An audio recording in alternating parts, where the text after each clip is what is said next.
कामचोर बहू। कांता बहन की दो बहुएं थीं, बड़ी कल्पना और छोटी प्रिया। कल्पना का जैसा नाम वैसा ही काम। सारा दिन कल्पनाओं में रहती, ना कोई काम करती ना कोई धाम।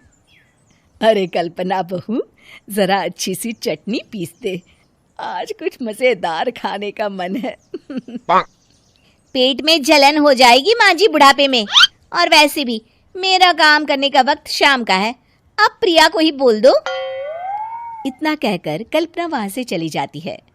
कांता कल्पना के ऐसे रवैये से काफी परेशान रहती हैं। मैं बना देती हूँ माँ चटनी, ऐसा बोलकर प्रिया माँ को चटनी बनाकर प्लेट में खाने को देती है कि तभी वहां कल्पना आ जाती है। अरे वाह चटनी, जरा चक्कर तो देखूं, बड़े दिन हो गए। अरे नहीं बहू, तू तो रहने ही दे चटनी खाना, पेट में जलन हो जाएगी।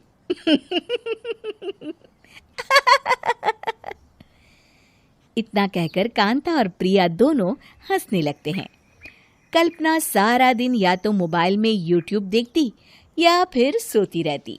उसका कमरा भी बिखरा और गंदा रहता।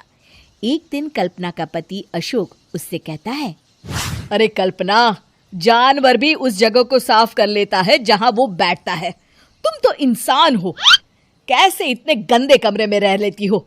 देखो सारा सामान यहाँ वहां बिखरा पड़ा है। ज्यादा अपनी माँ का बोल ना बोलो। हाँ, कमरा तुम्हारा भी तो है, गंदा लग रहा है तो साफ कर लो। पता नहीं तुम्हारे साथ मैं कैसे जिंदगी बिताऊंगा। इतना कहकर अशोक वहां से चला जाता है। कल्पना बस खाना खाने कमरे से बाहर आती और फिर से कमरे में चली जाती। इससे कांता बहन काफी परेशान रहती। एक दिन प्रिया कांता से कहती है, माँ, मैं सारा दिन काम करके थक जाती हूँ, आप कल्पना दीदी से कहिए ना कि सुबह और शाम का काम बांट ले। मैं तो अब सिर्फ एक वक्त का ही काम करूँगी। हाँ। अरे तू वो भी ना करना, एक बहू तो कामचोर थी ही, दूसरी भी आ गई काम ना करने के बहाने लेकर। तभी वहां प्रिया का पति रमेश आ जाता है। माँ, मैं देख रहा हूँ भाभी कोई काम नहीं करती, प्रिया सारा दिन घर और रसोई का काम करती है, अब कुछ करो ना माँ। कांता मन में कुछ सोचती है और कल्पना के पास जाती है। कल्पना फोन पर मेकअप करना देख रही होती है। कल्पना, तुम सारा दिन बस मोबाइल देखती हो, घर का कोई काम भी कर लिया करो। प्रिया सारा दिन काम करके थक जाती है। आज से मैंने फैसला किया है, एक वक्त का काम तुम करोगी, सुबह का खाना तुम बनाओगी और रात का प्रिया।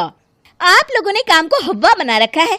अरे पता नहीं थोड़ा सा ज्यादा काम करने में आप लोग घबरा क्यों जाते हैं। और हाँ, बहुत ज्यादा प्रिया की तारीफ मत करिए मेरे सामने, बड़ी बहू तो मैं ही रहूंगी। मैं कुछ नहीं जानती, कल सुबह मुझे वक्त से खाना चाहिए, रसोई में आ जाना, वरना कल से तुझे खाना नहीं मिलेगा। अगली सुबह कल्पना रसोई में नहीं आती है। वो देर से सोकर उठती है और बाहर आकर कहती है, अरे भूख लगी है, आज खाने में क्या है? इतनी देर हो गई, आज किसी ने मुझे उठाया भी नहीं, पता नहीं कहाँ है सब। कल्पना को घर में कोई नहीं दिखता। वो रसोई की तरफ जाती है जहां बड़ा सा ताला लगा होता है। अरे रसोई में ताला? ओ, मैं तो भूल ही गई थी। माँ ने आज से सुबह का खाना मुझे बनाने को कहा था। हे भगवान, इतने लोगों का खाना बनाना क्या आसान है? तभी घर के सारे सदस्य बाहर से वापस आते हैं। वाह माँ जी, मजा आ गया छोले भटूरे खाकर। मेरे मुंह में तो अभी भी स्वाद आ रहा है। अरे कल्पना, तेरे भरोसे रहते तो हम तो भूखे ही रह जाते। कल्पना को बहुत गुस्सा आ जाता है। अब बहुत हो गया, आज से मैं अपनी रसोई अलग कर रही हूँ, मैं अपना खाना खुद बना लिया करूंगी। कल्पना अपनी रसोई अलग कर लेती है, पर आए दिन उसका देर से उठना और काम न करने की आदत से वो भूखी ही रह जाती थी। उसी के सामने घर के लोग अच्छे अच्छे पकवान खाते और कामचोर कल्पना को जैसे तैसे ही खाना बनाकर खाना पड़ता। पर एक दिन तो हद ही हो गई। माँ, दीदी आज सुबह से कमरे से बाहर नहीं निकली, हमें जाकर देखना चाहिए। सो रही होगी कामचोर कहीं की, पर तुम कहती हो तो चलो देख लेते हैं उसे। कल्पना कमरे में पेट पकड़कर बैठी होती है। हाय मेरा दर्द, पेट दर्द के मारे मर रही हूँ मैं।